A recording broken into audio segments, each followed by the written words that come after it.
Ahora nos trasladaremos al Nuevo Testamento, porque estábamos considerando algunos temas en el Antiguo Testamento, pero ya nuestro pastor nos lo decía en la introducción de esta semana, que cuando vamos al Nuevo Testamento vemos al Señor Jesús que va a expresar emociones y ahí tenemos la respuesta de si Dios puede expresar o no emociones.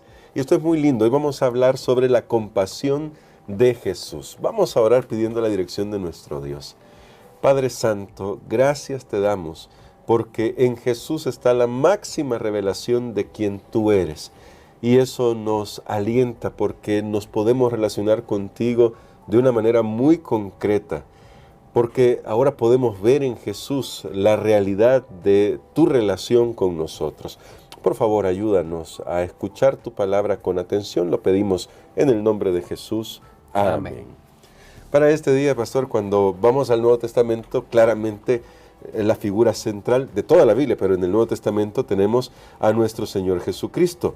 Pero me llama la atención, pastor, y en la lección nos hace ver esto, que las figuras o expresiones sobre las emociones que aparecen en el Antiguo Testamento también tienen un eco en el Nuevo Testamento.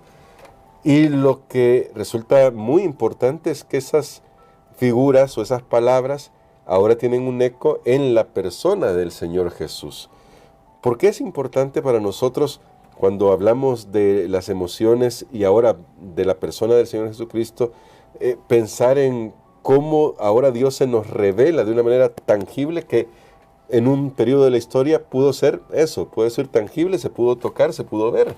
Recordemos que habíamos estado estudiando en estos comentarios bíblicos que hacemos que muchos teólogos clásicos y muchas personas cuestionaban si Dios realmente tiene emociones, ya que Dios es espíritu, etcétera, y podríamos poner un montón de desafíos a la idea de que Dios siente emociones, pero con la venida de Jesús nosotros resolvemos muchas cosas. Increíblemente, la Biblia presenta a Jesús con la misma pasión con que Dios es presentado en el Antiguo Testamento, y sucede que Jesús también es presentado teniendo emociones viscerales. Bueno, de hecho, vamos a un texto que podemos revisar en Lucas, el capítulo número 1 y el versículo 78. Lucas 1, 78 dice así: por la entrañable misericordia de nuestro Dios, con que nos visitó desde lo alto la aurora. Noten ustedes, también el Nuevo Testamento está usando esas figuras del Antiguo Testamento entrañables, las entrañas. Nuevamente tiene que ver con lo visceral. Ya lo habíamos explicado al inicio de esta semana, usted puede ir a repasar qué significa esa frase, pero aquí vemos ahora, Dios nos visitó y lo que Dios siente, lo que Dios es, ahora se manifestó en la vida de su amado Hijo Jesucristo. Amén. Entonces, creo que está claro a partir de esto que Jesús vino para mostrarnos realmente cómo es Dios. Si teníamos alguna duda, y yo creo que esto puede poner una solución para eso, es esa teología clásica que le costaba pensar que Dios realmente puede sentir. Cuando vemos a Jesús, Él vino para revelar el carácter de Dios, y de esta manera Jesús nos mostró que lo que Dios es, lo podemos comprobar en Él, que ya era una persona en carne humana. Y quizás, bueno, me gustaría que viéramos otro texto ahora, viendo en el Evangelio de Mateo, cómo Jesús se relaciona con las multitudes, especialmente, como lo digo en el libro de Mateo. Dice en Mateo capítulo 9, verso 36, de la siguiente manera: al ver las multitudes, tuvo compasión de ellas, porque estaban desamparadas y dispersas como ovejas que no tienen pastor.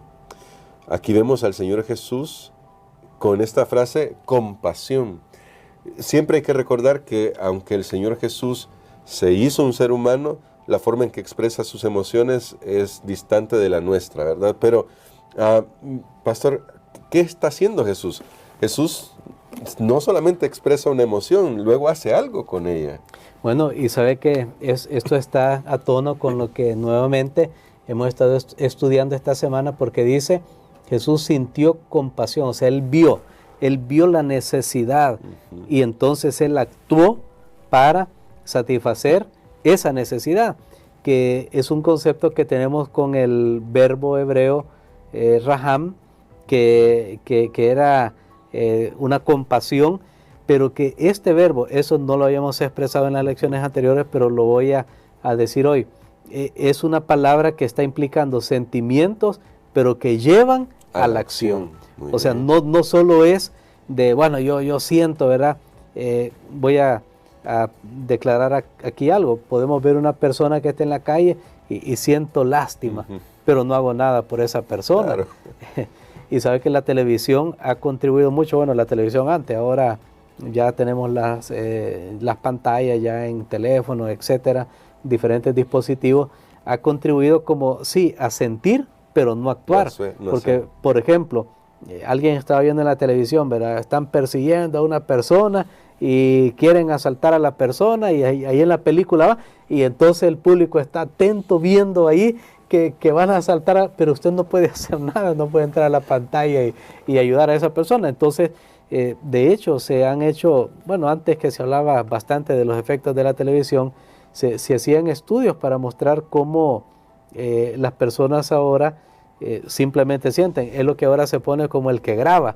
Dice, alguien puede estar pasando una necesidad, y entonces lo que hace una persona es grabar y no ayudar. Y hay un famoso dicho ahí, porque el que graba no ayuda, dice. Pero no, la Biblia no dice que Jesús vio, y bueno, sí, ¿verdad? El ser humano está necesitado. Qué triste. No, Jesús actuó. Y eso está a tono con ese verbo raham, que viene también del Antiguo Testamento. De hecho, la palabra para el Nuevo Testamento obviamente es otra, porque es una palabra griega, pero que denota lo mismo, un sentimiento, una emoción visceral, una emoción visceral, pero vemos que Jesús actúa porque, por ejemplo, hay otro dicho que dice, es como quitarle a una madre su cría.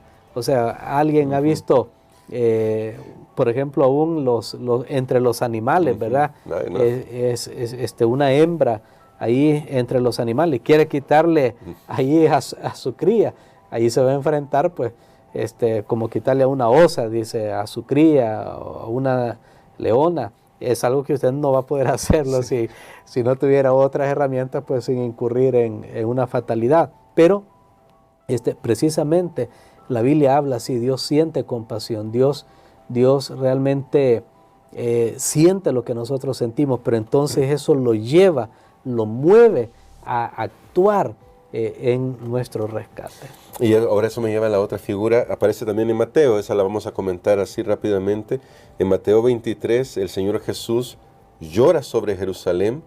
Y esta escena siempre me ha conmovido, porque al trasladarla a nosotros tiene mucho que decirnos. Llora sobre Jerusalén y luego dice esas famosas palabras: ¿cuántas veces quise juntarte como la gallina junta sus polluelos y no quisiste? Pastor, esta es una figura que también encontramos en el Antiguo Testamento. Dios revoloteando sobre su pueblo para cuidarlo. Y también en el Antiguo Testamento tenemos todas las veces en las que el pueblo de Israel fue infiel. ¿Cómo vemos aquí a Jesús como el Dios encarnado, sintiendo ese dolor porque ahora su pueblo, que lo tiene a él presente, sigue rechazándolo? Creo, hermano Gerson, que esa es una figura extraordinaria, porque nosotros podemos ver que a veces en una relación, ¿verdad?, cuando las cosas no funcionan y alguien dice, bueno, si ya no quiere, pues entonces yo me retiro. Y puede ser que la persona se retire ya por venganza, por odio, etcétera. Pero ¿por qué Dios está llorando? En el Antiguo Testamento vemos la imagen, pero ahora en el Nuevo Testamento, ¿por qué Jesús está llorando? ¿Por qué está llorando si Él sabe que su pueblo lo está rechazando? Él sabe que horas más tarde lo van a estar crucificando. Sí. ¿Por qué Él está llorando? Porque ahí nosotros podemos ver que aunque Dios conoce el futuro, pero no impide el sentimiento para él. Es lo mismo que pasó con Lázaro. ¿Por qué Jesús lloró frente a la tumba de Lázaro si sabía que minutos más tarde lo iba a estar resucitando? O sea, ¿para qué llorar si ya lo voy a resucitar en un momento? Pero nuevamente estos textos nos muestran que Dios realmente comparte nuestro dolor, comparte nuestra tristeza, nuestro sufrimiento, y Él no desea en lo absoluto, aunque una persona lo rechace a Él no desea la suerte que le viene a esa persona. Es lo que leemos también en el texto que leímos de Efraín, allá en Oseas, veíamos en Oseas capítulo 11, cuando Dios dice, no, Efraín, mira, yo me estoy conmoviendo, y decíamos que era como de un simo, o sea, Dios incluso está sintiendo lo que ellos van a sentir de todo el sufrimiento que les viene por haberlo dejado a Él. Así que esta imagen nos muestra nuevamente, sí, tenemos a un Dios capaz de sentir, de compadecerse, un Dios que está a nuestro lado, y de paso la lección nos regaló el autor de la lección nos regaló una tremenda, una tremenda información, que esta figura de esa gallina que cuida a su cría, prácticamente se usaba solo para hablar de los dioses, de las divinidades que habían en general, ¿verdad?, en el mundo pagano, el concepto que ellos tenían, pero entonces que Jesús está retomando eso, y ahí vemos otro aspecto, que Jesús no tenía temor de comparar su persona a una persona divina. Hay en la lección una historia que me gustó mucho en el comentario de la lección de un hombre que perdió a su esposa, y un niño que era vecino de él lo vio llorando, acababa de enterrar a su esposa, y entonces viene el niño, se va y se sienta en su regazo, y la madre estaba observando de lejos. Finalmente el niño llega donde está la mamá, y la mamá le dice, ¿y qué te dijo él? Y entonces el niño le dice, nada, solo le ayudé a llorar, dice. En la mente del niño era estar ahí, hacer acto de presencia, y esto nos deja a nosotros una gran lección. ¿Qué tal ese Dios que también nos ayuda a llorar? Amén. Porque cuando uno está pasando, hermano Gerson, muchos momentos de dolor, de tristeza, causados por diferentes situaciones, a uno le parece, bueno, y Dios no siente, ¿verdad? Dios no ve, o no le interesa. Pero ¿qué tal si nos ponemos a pensar que Dios también está llorando con nosotros, que Dios está sufriendo con nosotros?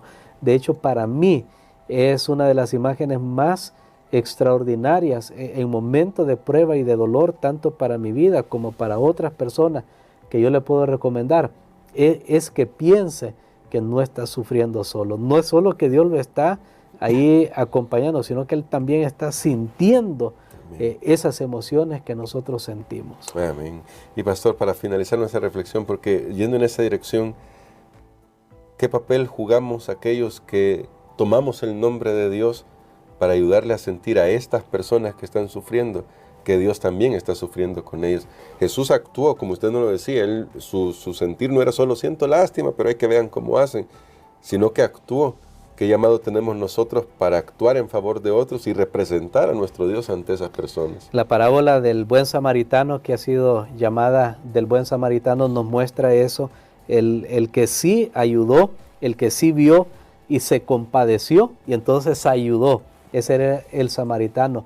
Y de paso, esta historia del samaritano es una imagen también de Dios, porque esta parábola al final es una parábola que habla acerca de Dios, porque casi ningún humano hace eso. Ok, ve a una persona, alguien está pidiendo en la calle, usted le da unas monedas y estuvo. Pero no se lo va a llevar a su casa, no lo va a llevar a un hotel y le va a pagar, que lo cuiden, que lo atiendan, que lo sanen. Pero la parábola del buen samaritano entonces nos muestra que la compasión debe llevarnos a la acción. Debe llevarnos a la acción, y de esa manera nosotros vamos a representar dignamente a nuestro Padre Celestial. Así que como cristianos, como creyentes, si realmente sentimos, no vamos a poder sentir, pero si realmente nosotros nos tratamos por lo menos de poner en el zapato de Dios, tenemos que hacer algo por este mundo. Ahí recurro a una frase que Dijo una vez un teólogo y dice, si yo fuera Dios, ya se me hubiera roto el corazón. O sea, ver tanto sufrimiento en este mundo, ver tanto dolor, realmente él dice, bueno, ya se me hubiera roto el corazón. Sí, a Dios se le rompió en la persona de Jesús de Nazaret cuando dio su vida por nosotros en la cruz del Calvario. Así que estas emociones viscerales nos llaman a la acción para que seamos hijos de nuestro Padre que está en los cielos. Y quisiera justamente que orara por nosotros por eso. Si hemos experimentado el amor de Dios y lo estamos experimentando, para que ahora pues hagamos de este mundo un poco menos lúgubre de lo que es. Ya hay mucha condenación en el mundo y hay mucho dolor en el mundo, que podamos aportar lo que Jesús aportó a este mundo. Como somos sus discípulos, que aportemos un poco del amor de Dios para la humanidad. Amén. Padre, gracias nuevamente, Señor, porque tú nos hablas y nuevamente nos has dicho que si queremos salir de toda duda de que tú eres un Dios que siente, que se compadece, que se apasiona por nosotros, que miremos a la persona de tu Hijo amado Jesús. Gracias, Señor, porque tú nos has presentado en tu palabra este ejemplo que es supremo también de servicio y de amor abnegados aún hasta la muerte. Ayúdanos, Señor, para que podamos imitar algo o comencemos a imitar algo y vayamos creciendo en esa imitación de tu amor y de tu compasión que sirven al que necesita. Todo esto lo pedimos en el nombre de Jesús. Amén. Amén.